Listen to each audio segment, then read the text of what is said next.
Hello everyone, welcome back to my YouTube channel. As I said in the previous video that I want to understand uh, how LLM works, how GPT works, and how can we leverage that to create art, be it music, stories, images. I first want to understand how these LLMs work, right? So LLM stands for large language models. So I also want to understand why we need LangChain. Uh, in order to understand why we need LangChain, we need to understand what is an LLM, what are the limitations of LLM. So that's what I'm trying to do here, right? So consider an LLM like a function, like a regular Python function or something like that. So you have for a function, you will give an input, you will function does something and it will return an output. Similarly, a large language model is like a function where it takes an input and it will just try to predict what is the next character in the set of characters that are given. So the input, right, whatever we are giving will be uh, like a text input, and the output we get is a text output, uh, generally speaking, right? Yeah. So when I say something like, hey, the input is 1, 2, 3, 4, something like that, then GPT will think, hey, if the input is 1, 2, 3, 4, the next character will be 5, something like that. And if I say the input is something like M O B I L, and based on the pattern, GPT will say that okay, LLM will say that the next element is E. So how is it saying that? So LLMs are trained on huge volumes of data, so they are able to just predict, okay, if these MOBIL are the first 5 characters, and then logically the next character will be E.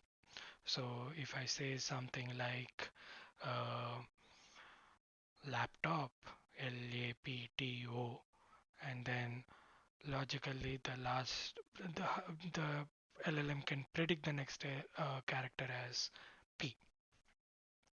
Similarly, if I say something like CA, right?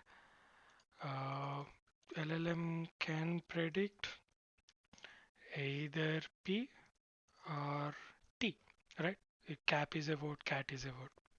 So based on the context, it will try to see, okay, I'm trying to say cap, and it will try to predict P. So everything is about probabilities, right? So that's what an LLM does. It will take an input, it will try to predict the next character. So when I say what is the capital of USA, it will try to predict the next set of characters if the first set of characters are like a question. So that's why when we hear the terms like this LLM is trained more on GitHub, so it is able to give us code outputs very well. Because it is trained on that, it is able to better predict it, right? Similarly, if LLM is trained more on uh, literature, it is able to better predict the story plots or something like that. So there is no intelligence behind this. It is just based on the information provided and based on the trained data. It is trying to predict a value that best uh, suits the outcome that has a high probability, right? So that's how LLM work. Now, this is all well and good. Then why do we need LangChain? So when I said it is pre-trained and we are sending it input, right? Immediately there are like some red flags. The first one is whenever there is a way to give an input, there is a limitation on that.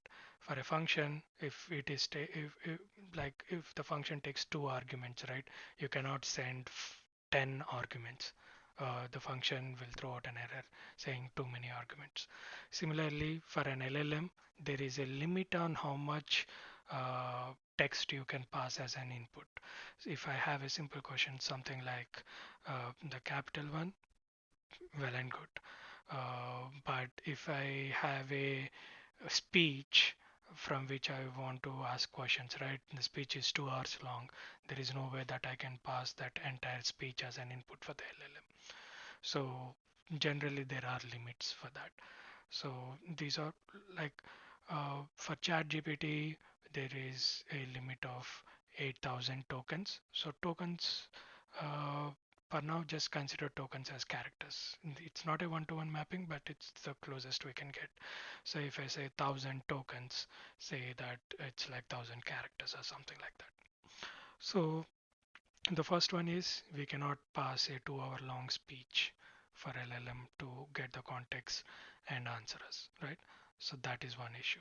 The second one is if I have trained the LLM on the data that is available at today, tomorrow there might be something new that is invented or discovered or a new concept, new paper comes out.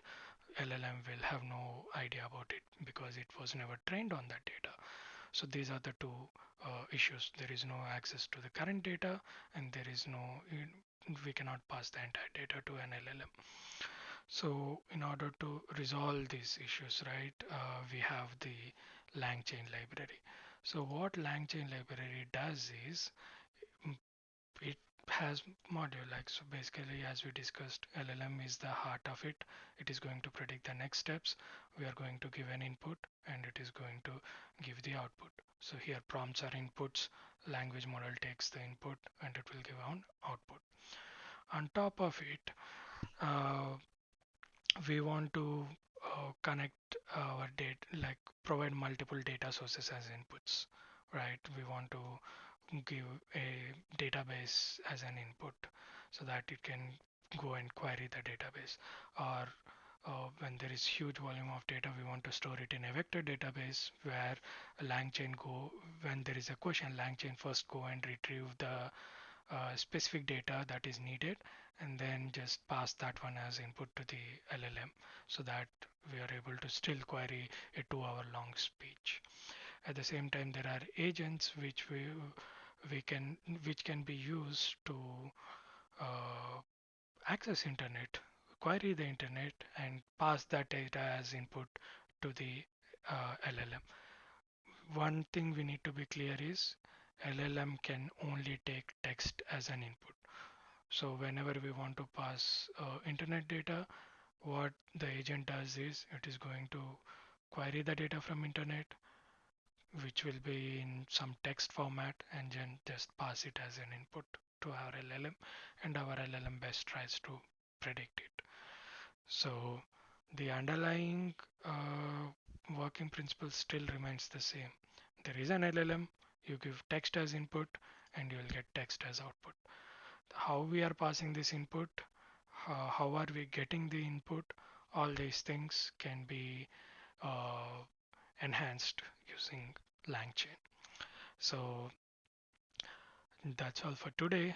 So next week, I'll try to understand models like what are prompts, how are we like actually run them in a Jupyter notebook and see how prompts work and how different models work and how can we pass an output. And once we understand that, we can go to the next steps: data connection, chains, memory agents, and callbacks. That's all for today. Thanks everyone.